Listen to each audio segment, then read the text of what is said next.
私、お兄のこと好きだよ。兄貴としてだろ。違う。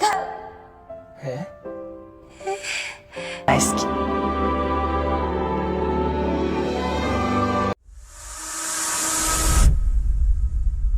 Ano ang gagawin mo kung ikaw ay hindi sinasadyang mai-in love sa iyong kapatid? Kamusta mga ka-recap? Ang movie na ating tatalakayin ngayon ay tungkol sa dalawang magkapatid na hindi inaasahang magkakaroon ng lihim na pinagbabawal na pagmamahalan. Isang kasalanan nga ba ang magkaroon ka ng lihim na pagmamahal tungkol sa iyong tinuturing na kapatid?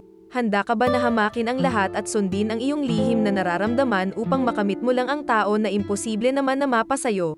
Paano kung malaman mo na ang tinuturing mo na kapatid at iniibig mo ng palihim ay hindi mo pala tunay na kadugo?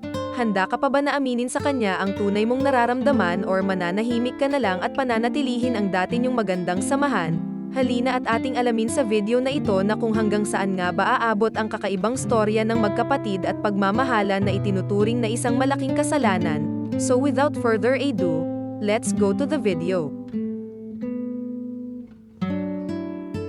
Sa hindi inaasahan ni Maria na darating si Danny sa kanilang school para yayayain naman siya ng date, ngunit nang makita naman sila ni Marco at sa di inaasahan na sasabihin na nito kay Danny na wag nga raw nito sasaktan si Maria, sa sitwasyon namang iyon ng pagkakasabi ni Marco ay napagtanto na ni Maria na hinahayaan na nga siya ng kanyang kuya na sumama na nga kay Danny. Bago naman tuluyan umalis si Maria ay nagpasalamat muna ito sa kuya niya. Kaya habang sa kalagitnaan ng date ng dalawa biglang natanong ni Maria si Danny na kung bakit raw siya inayawan nito noong mga bata pa sila. Paliwanag lang naman ni Danny kay Maria na alam niya raw kasi na may ibang first love si Maria at hindi nga siya ito. Sambit naman ni Maria na totoong si Danny naman raw ang kanyang first love at wala nang iba. Sabay ngiti na lang ni Danny kay Maria na para bang may iba siyang alam na gustong ipahiwatig. Matapos noon dinala na rin ni Danny si Maria sa isang mamahaling restaurant na lubos naman ding nagustuhan ni Maria. Ngunit sa pagsamang iyon ni Maria kay Danny na kumain ng mamahaling pagkain ay tila ba hindi nawawala sa kanyang isipan ang simpleng pagkain na niluluto sa kanya ni Marco. Matapos naman ang date ni Maria at sa kanyang pag-uwi ay nakita niya si Marco na tila ba may malalim na iniisip sabay ng pag-iwas sa kanya. Maging sa kinabukasan ng kanilang pagpasok ay iniwan na rin siya ng kanyang kuya at hindi sinamahan. Sa school naman ay nakita rin ni Maria na tila ba ibang babae na rin ang nakakasama ni Marco na labis namang kinaselos ni Maria. Ang babae na nakita naman ni Maria na kasama ng kanyang kuya ay kaibigan niya rin namang si Leila. Kaya tinanong niya ito na kung mayroon daw bang gusto si Leila mula kay Marco. Agad namang sambit ni Leila na kaibigan lang naman raw ang turing niya kay Marco. Kaya dahil doon ay tila ba nabawasan naman ang pag-iisip ni Maria ng kung ano-ano. Ngunit tila ba nararamdaman ni Maria ay hindi niya na maipaliwanag at laging nasa kanyang isipan ay ang mga masasayang moment na kasama niya si Marco. Subalit noong nag-date naman sina Maria at Danny ay dito na rin sana binabalak ni Danny na may mangyari sa kanila ni Maria. Ngunit nang nahalikan na ni Danny si Maria at balak ng tanggalan ito ng damit ay bigla namang umiwas at umayaw si Maria. Paliwanag niya naman kay Danny na hindi pa raw kasi siya handa na gawin nila ang mga bagay na iyon. Bigla namang nadismaya si Danny at pilit na kinukumbinsi si Maria. Sambit pa niya na alam raw kasi nito na iba talaga ang kanyang gusto mula pa noon. Hindi pa rin naman maintindihan ni Maria na kung ano nga ba talaga ang ibig sabihin ni Danny. Ngunit biglang tinanong muli siya ni Danny na kung hindi nga raw ba sila tunay na magkapatid ni Marco ay may chance daw ba na magustuhan niya ito. Sambit naman ni Maria na imposible raw mangyari iyon dahil kapatid niya nga si Marco. Hanggang sa mga pagkakataong iyon ay dito na nga rin tuluyan sasabihin ni Danny kay Maria na alam niya nga raw na hindi sila tunay na magkapatid ni Marco. Sa una ay ayaw pa naman maniwala ni Maria, ngunit ramdam niya na rin na talagang seryoso na nga si Danny sa kanyang mga sinabi. Kaya dahil doon ay lubos na na-shock si Maria at tumakbo pa uwi ng kanilang bahay. Nang madatnan niya naman si Marco sa labas ng kanilang bahay ay agad niya na rin itong tinanong sa kanyang mga nalaman, at dahil sa hindi na rin naman makapagsinungaling si Marco kaya umamin na rin ito kay Maria.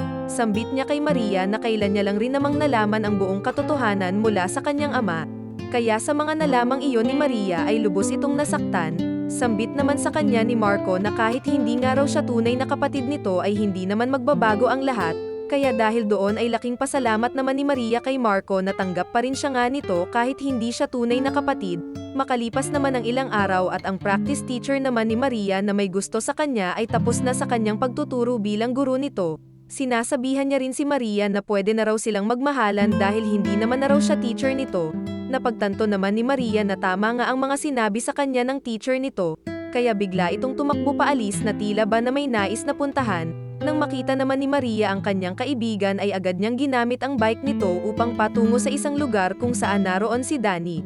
Ngunit nang di niya inaasahan na naroon din pala si Marco at kausap si Danny, nagtago muna pansamantala si Maria at nakikinig sa usapan ng dalawa. Sambit agad ni Marco kay Danny na kung bakit nga raw ba nito sinabi kay Maria ang tungkol sa kanyang nalalaman. Sambit pa niya na alam rin naman ni Marco sa kanyang sarili na gusto niya nga si Maria, ngunit dahil sa sinaktan nga raw ni Danny si Maria kaya babawiin niya na ito mula kay Danny. Nang bigla namang tinawag ni Danny si Maria at pinapalabas sa pinagtataguan nito, si Danny rin pala ang nag-set sa pagkikita ng magkapatid upang magpaparaya na nga ito. Labis namang pinasalamatan ni Maria si Danny at sabay na nag-sorry, kaya matapos noon ay masaya naman si Danny na iniwanan ang dalawa upang masabi na nila sa bawat isa ang tunay nilang nararamdaman. Nangako naman si Marco kay Maria na hindi siya sasaktan nito, hindi rin siya pipilitin nito na gustuhin siya kaagad ni Maria, basta raw bilisan nito na gustuhin siya kaagad ni Maria pabiro niya pang sabi. Sagot naman ni Maria na matagal niya na rin naman daw itong gusto mula noon pa. Kaya dahil doon ay tuluyan ang nasabi ng dalawa sa bawat isa ang tunay nilang nararamdaman. Kaya sa mga pagkakataong iyon ay tuluyan na ring lumigaya ang dalawa, hanggang sa nagawa na rin nila ang mag-kiss sa bawat isa. Hindi na rin pinatagal ng dalawa at sinabi na rin nila sa kanilang mga magulang ang relasyon na meron nga sila.